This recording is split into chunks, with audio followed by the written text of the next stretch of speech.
That is an absolutely realistic type of goal and a good goal to have. Top 8 seems kind of random, but okay, top 8. I would think top 10. Consistently having the United States men's national team be in the top 10 is an achievable goal. And certainly I think right now, with as bullish as we are about our not just our U.S. men's national team, but the amount of good quality American men's players, that is absolutely an achievable goal. Now, a lot of it has to do with who you play and when it comes to rankings, but for the most part, if you're qualifying and you're beating your teams in CONCACAF and then you're doing well at these international tournaments, that is going to happen. We have been in the top 10 before, but there was this moment of awe and rarefied air that surrounded those moments. And we want to get to a point where it's not a source of celebration. Yes, it's a source of pride, but it becomes an expectation. The United States men's national team is in the top 10. Are they number 1? Not necessarily, but they're in the top 10 on a consistent basis. So that is a worthwhile type of goal, and certainly one that is achievable. Maintaining the U.S. women's national team at the number 1 spot in the women's rankings. Okay, so this is obviously a worthwhile goal, and there is precedent in terms of, which is why they want to maintain it.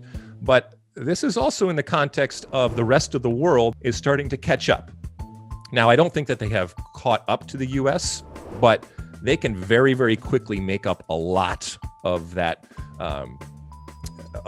distance simply by doing what they're doing, which is spending more money and putting more focus on the women's game. And so that is going to happen, and I think it's going to happen at an increased rate.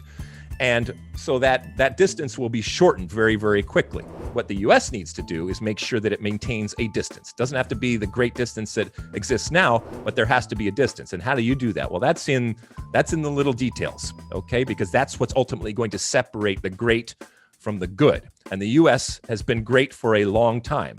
And so it means going forward, they're going to have to tweak how they do things and make sure that they are keeping up and keeping that distance, even just purely by the money that is spent. Now, we're seeing with NASL, all that is good stuff. So I think that can be done, but it's going to get a lot harder. And there's going to be a lot more people that are knocking on their door and chasing them and spending money out there. So can it happen? Maintaining the defending world champions U.S. women's national team number 1 spot in the world's ranks. Yes, it can happen. But I do see that as not necessarily as easy as we may think it would be. You like that clip? Well, my State of the Union podcast drops every week. Subscribe now on Apple Podcasts, Spotify, or wherever you get your podcasts.